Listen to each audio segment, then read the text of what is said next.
अस्सलाम वालेकुम, welcome to the fresh episode of the tech show. अगर आपके माइंड के अंदर ये चीज़ चल रही है कि मुझे शर्म आती है या फिर नहीं आती, तो भाई डेफिनेटली मुझे भी शर्म आ रही है। इतने दिनों के बाद हम लोग द टेक शो की वीडियो को कर रहे हैं। वैसे बीच में कुछ चीज़ें और भी चल रही थी, हम लोगों ने स्टूडियो को थोड़ा सा अपग्रेड कर दिया हुआ है। हम लोग 4K के ऊपर स्विच हो चुके हैं, कैनन को हमने छोड़कर सोनी के ऊपर स्विच मार लिया हुआ है। तो अब मेरी जो है ना दोबारा से पूरी कोशिश होगी कि हम लोग द टेक शो की वीडियो को कंटिन्यू कर सके रेगुलरली। और मुझे ये बात कहते हुए भी यस शर्म आ रही है, क्योंकि भाई हमने पहले भी इतनी दफ़ा दोबारा से कम बैक किया, फिर मैं गायब हो जाता हूँ। तो अभी मेरी जो है ना पूरी कोशिश है, मैं पूरी तरह प्रैक्टिकली जो है ना वो रेडी हो चुका हूँ दोबारा से कम बैक करने के लिए। द टेक शो हमारा मेन होता है, उसके अलावा जो रेगुलर वीडियोज़ होती हैं वो तो डेफिनेटली आती ही रहती हैं। बात करते हैं आज की पहली अपडेट के साथ, जो कि इस वक्त पूरे कंट्री की सिचुएशन चल रही है। हम लोग हर तरह से ना हर कैटेगरी के अंदर नीचे से ना टॉप करने की कोशिश कर रहे हैं। अभी रिसेंटली वर्ल्ड पॉपुलेशन रिव्यू की एक रिपोर्ट आई है, जिसके अंदर उन लोगों ने कहा कि 224 कंट्रीज़ में से पाकिस्तान 198 नंबर के ऊपर है, जहां पर इंटरनेट और जो मोबाइल जो सारा ब्रॉडबैंड का ना स्पीड मिल रही है। अगर हम लोग स्पीड की बात करते हैं तो मोबाइल की 19.5 Mbps की स्पीड है पाकिस्तान के अंदर एवरेज, और जो ब्रॉडबैंड है वो 15.5 है। अगर हम लोग कंपैरिजन की बात कर लेते हैं तो पहले सिंगापुर टॉप के ऊपर होता था, लेकिन अब जो है ना यूएई थोड़े से स्लाइटली एक आधे पॉइंट से आगे चल रहा है। यूएई के अंदर 297.6 है, और जो सिंगापुर उसके अंदर 297.5 की स्पीड एवरेज मिल रही है। कहाँ पर 250 की स्पीडें मिल रही है, और हमें 15-20 के करीब स्पीड मिल रही है पाकिस्तान के अंदर इंटरनेट की। और इंटरनेट की जो स्पीड हमें एक्चुअल में यहाँ पर प्रोवाइड भी की जाती है ना, अगर आप लोग बड़े सिटीज़ की बात कर लेते हो, उसका बेड़ा गर्क वीपीएन ने किया हुआ। और आजकल तो वीपीएन भी बैन हो रही हैं। पिछले दिनों के अंदर भाई मैं बाहर बैठा हुआ होटल के अंदर, मैंने कहा भाई वीपीएन नहीं चल रही, मैंने कहा ये कौन सा अटैक हो गया पाकिस्तान के अंदर। बाद में मुझे पता चला कि पाकिस्तान के अंदर जो फायरवॉल वगैरह लगाई गई थी ना, उसके अंदर वीपीएन को भी इंटीग्रेट कर दिया गया कि आप अब वीपीएन को भी ब्लॉक कर सकते हो। तो ये पूरा सीन चल रहा है। और एक मैं अपडेट देख रहा था कि जो रशियन हैकर्स है ना वो पाकिस्तान के सर्वर्स के ऊपर अटैक कर रहे हैं, ताकि वो इंडियंस और जो अफगान है ना उनका डाटा जो सीक्रेट है वो चोरी कर सकें।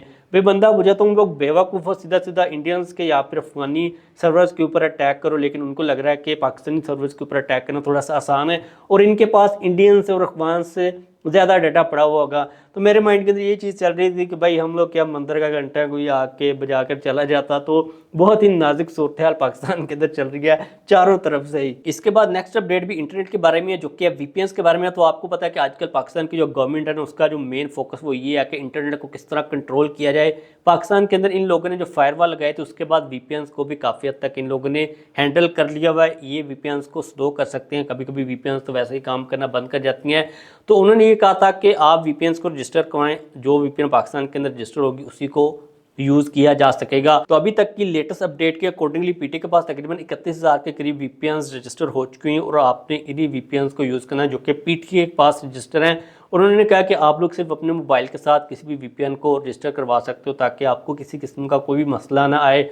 अब नॉर्मली हम लोग जो वीपीएन यूज़ कर रहे होते हैं, जो एक नॉर्मल पाकिस्तानी है वो तो उन चीज़ों को एक्सेस कर रहा होता है जो कि पाकिस्तान के अंदर बैन होती हैं। लेकिन काफ़ी ज़्यादा चीज़ें कंपनीज ऐसी होती हैं जिनको ज़रूरत होती है, जिसके अंदर कॉल सेंटर्स होते हैं, एम्बेसीज होती हैं, या फिर और भी हेल्प सेंटर्स होते हैं जो कि इंटरनेशनली ऑपरेट कर रहे होते हैं, सॉफ्टवेयर ऑफिस होते हैं। तो उनके लिए ये पैकेज बनाया गया कि आप वीपीएन को रजिस्टर करवाएं, उसके बाद होपफुली आपको किसी किस्म का कोई भी मसला नहीं आएगा। तो अगर आपको कोई ज़रूरत है प्रोफेशनल वीपीएन की, तो आप पीटीए की वेबसाइट के ऊपर जाकर अपनी वीपीएन को रजिस्टर करवा सकते हो अपने मोबाइल नंबर के साथ। उसके बाद होपफुली उम्मीद है कि आपको किसी किस्म का कोई भी मसला नहीं आएगा। मूव करते हैं हम लोग नॉन इंटरनेट टाइप के अपडेट्स के ऊपर। तो ओप्पो की जो रेनो 13 सीरीज़ है ग्लोबल मार्केट के अंदर बहुत जल्द लॉन्च की जाने लगी है। डिफरेंट टाइप की जो सर्टिफिकेशंस है इधर उधर वो लिस्ट होना स्टार्ट हो चुकी है। आप लोगों को इस किस्म का डिजाइन मिलेगा, कुछ रेंडर्स टाइप की पिक्चर सामने आई थी। रेनो 13 सीरीज के बारे में ये चीज कही जा रही है कि इंटरनेशनल मार्केट के अंदर आपको दो वेरिएंट्स मिलेंगे, एक तो होगा रेनो 13 सिंपल और दूसरा होगा रेनो 13 प्रो। जो प्रो प्लस है वो अभी तक चाइना के अंदर लॉन्च नहीं हुआ,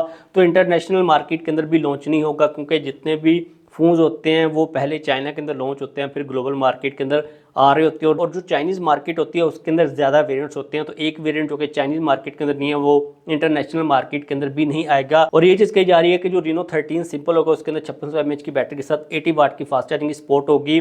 और हो सकता है कि एक लाइट वाला वेरिएंट भी हो जो कि पाकिस्तान के अंदर एज आ रेनो 13F के तौर पर आ जाए, क्योंकि जो ओप्पो है ना वो रेनो 11F के बाद काफ़ी ज़्यादा एक्टिव हो चुका है पाकिस्तान की मार्केट के अंदर। तो होपफुली जो रेनो 13 लाइट होगा वो पाकिस्तान के अंदर एफ के तौर पर लॉन्च कर दिया जाए, लेकिन अभी तक जो लॉन्च डेट है वो कंफर्म नहीं की गई। नेक्स्ट अपडेट है फोल्डिंग आईफोन के बारे में। अब मुझे नहीं लगता कि एप्पल इतना खास ज़्यादा सीरियस है फोल्डिंग आईफोन को लॉन्च करने के रिलेटेड, जितने जो लीक्स्टर हैं वो सीरियस होते हैं। ये भाई 2022 से शुरू हुए हैं कि एप्पल अगले साल जो है ना फोल्डिंग फोन को लॉन्च करने वाला है, लेकिन अभी तक के लिए एप्पल ने फोल्डिंग आईफोन को लॉन्च नहीं किया। और जो लेटेस्ट अपडेट आ रही है वो ये कह रही है कि 2026 के अंदर एप्पल हो सकता है कि भाई कोई फोल्डिंग आईफोन लॉन्च कर दे। मुझे ये लगता है कि एप्पल का कोई इरादा नहीं है, जो लीक्स्टर है ना वो खबरें निकालने निकूलने के चक्कर में ना अपनी तरफ से डेटा देते रहते हैं। अब हम लोग इसके ऊपर इतना ज़्यादा एतबार नहीं करेंगे, देखते हैं एप्पल को लॉन्च करता फोल्डिंग फ़ोन यहाँ पे नहीं करता। लेकिन जो लेटेस्ट अपडेट आ रही है वो ये कह रही है कि 2026 की टाइमलाइन, उससे पहले अगर कोई आप वेट कर रहे थे तो अनफॉर्चुनेटली आपको 2025 के अंदर भी चांसेस कम है कि एप्पल फोल्डिंग आईफोन प्रोवाइड करे। नेक्स्ट अपडेट है प्राइस ड्रॉप के बारे में। तो भाई आजकल काफ़ी ज़्यादा स्मार्टफोन्स की प्राइसेस ड्रॉप हो रही हैं। मैं इधर उधर से डाटा इकट्ठा करने की कोशिश कर रहा था, कुछ मैंने मॉडल्स को इकट्ठा किया। जो टेक्नो कैमन 30 है ना, उसकी प्राइस को ड्रॉप कर दिया गया 4000 रुपये। जो 8GB रैम के साथ 256GB वाला वेरियंट था 58,000 का मिल रहा था, अब उसकी जो प्राइस है 54,000 हो चुकी है। डिस्काउंट के बाद आपको अराउंड 50,000 मिल जाएगा। तो काफ़ी अच्छा फ़ोन है, काफ़ी डिसेंट वैल्यू को प्रोवाइड करता है। अगर आपको 50,000 के अराउंड में कोई फ़ोन लेना तो आप इसको बाय कर सकते हो, या फिर अगर आपको कर्व डिस्प्ले चाहिए तो इसके अंदर 30S भी आता है, वो भी आप लोग देख सकते हो। उसका रिव्यू हमारे चैनल के ऊपर मौजूद है। जो टेक्नो कैमन 30 सिंपल है ना, जब ये नए नए आया था तो उस वक्त पाकिस्तान की मार्केट थोड़ी सी डिफरेंट चल रही थी, कंपटीशन थोड़ा सा डिफरेंट चल रहा था, हमने इसका रिव्यू किया था। लेकिन आज की डेट के हिसाब से अगर आप लोग रिव्यू देखोगे ना तो आपको शायद इतनी ज़्यादा खास समझ ना आए, क्योंकि रेट काफ़ी ज़्यादा ऊपर चले गए थे, उसके बाद नीचे भी आए थे, तो काफ़ी मिक्स मसाला बन गया हुआ है। आप उसको देख सकते हो इस पॉइंट ऑफ व्यू से कि उसके अंदर जो चीज़ें प्रोवाइड की गई हैं वो किस किस्म की हैं। लेकिन 50,000 की रेंज के अंदर टेक्नो कैमन 30 काफ़ी डिसेंट वैल्यू को प्रोवाइड करता है। इसके अलावा इन्फिनिक्स नोट 40 प्रो की प्राइस को ड्रॉप किया गया, जो कि पहले 80,000 का था, अब ये 75,000 का हो चुका हुआ है। अराउंड 70,000 आपको ये नहीं लेना चाहिए, इतनी खास अच्छी वैल्यू को प्रोवाइड नहीं करता। लाइक इन्फिनिक्स का फ़ोन है तो इस प्राइस सेगमेंट के ऊपर समझ नहीं आता, और अदर बेहतर ऑप्शंस मौजूद हैं। इसके अलावा Xiaomi ने पोको C75 की प्राइस को ड्रॉप कर दिया। इसके अंदर 8GB रैम के साथ जो 256GB वाला वेरिएंट है उसकी प्राइस 37 से 35,000 कर दी गई है। अराउंड 30,000 32 33 ये वाला फ़ोन काफ़ी डिसेंट वैल्यू को प्रोवाइड करता है। आपको अगर चाहिए तो आप लोग इसको डेफिनेटली कंसिडर कर सकते हो। कुछ अपकमिंग स्मार्टफोन्स के बारे में बात कर लेते हैं। तो भाई सैमसंग की जो S25 सीरीज़ है ना वो तो अभी लेट है, उससे पहले आईटेल की S25 सीरीज़ पाकिस्तान के अंदर आने वाली है। 13 दिसंबर को इनकी प्रोडक्ट्स आएंगी। दो फोन्स अभी तक इनके मैं सोशल मीडिया वगैरह के ऊपर देख रहा था, एक S25 सिंपल है और एक S25 अल्ट्रा भी है, जिसके अंदर कर्व डिस्प्ले मिल रहा है। और काफ़ी हद तक मुझे ये लग रहा है कि सैमसंग से पहले इन लोगों ने लॉन्च कर देना है। देखने के अंदर जो S25 अल्ट्रा की लुक आ रही है ना वो काफ़ी हद तक फ्लैगशिप टाइप की आ रही है। लेट्स सी इसकी प्राइस कितनी आती है, और इसकी अभी पाकिस्तान के अंदर आई थिंक प्री बुकिंग वगैरह चल रही है। तो जैसे कि कंफर्म अपडेट है कि प्राइस के रिलेटेड, और अपनी जो मैं ओपिनियन आप लोगों के साथ डेफिनेटली शेयर कर दूंगा।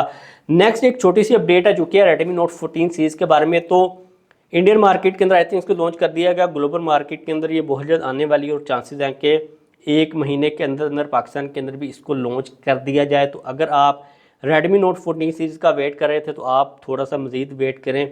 अगर आपको 50 से 60,000 की रेंज के अंदर कोई फ़ोन बाय करना ना, तो आपको मैं ये मशवरा दूंगा कि रेडमी नोट 14 सीरीज़ का डेफिनेटली आप वेट करें, ताकि आप बेहतर डिसीजन ले सकें। एक महीने तक आई थिंक ये पाकिस्तान की मार्केट के अंदर लॉन्च कर दी जाएगी, बहुत जल्द है, कमिंग सून है। तो आप लोग वेट लाजमी तौर पर कीजिएगा। इस वीडियो को ख़त्म करते हैं। आज मैंने थोड़ी सी कम अपडेट्स को इंक्लूड किया, हम लोग थोड़ा सा फ्लो बनाने की कोशिश करें। इंशाल्लाह हम लोग इस डी टेक शो को अब रेगुलर करने की कोशिश करेंगे, क्योंकि जब हम लोग एक वीक के अंदर 2 दफ़ा करने की कोशिश करते हैं ना तो फिर मैं भी ढीला हो जाता हूँ। मैं कहता हूँ चलो ठीक है, छुट्टी मार मूर रहते हैं। लेकिन जब हम लोग रेगुलर करने की कोशिश करते हैं तो हम लोग थोड़ा सा ज़्यादा एक्टिव हो सकते हैं, हो पाते हैं। तो आप लोग भी दुआ कीजिएगा, लाइक शेयर भी कर दीजिएगा। इस वीडियो को ख़त्म करते हैं।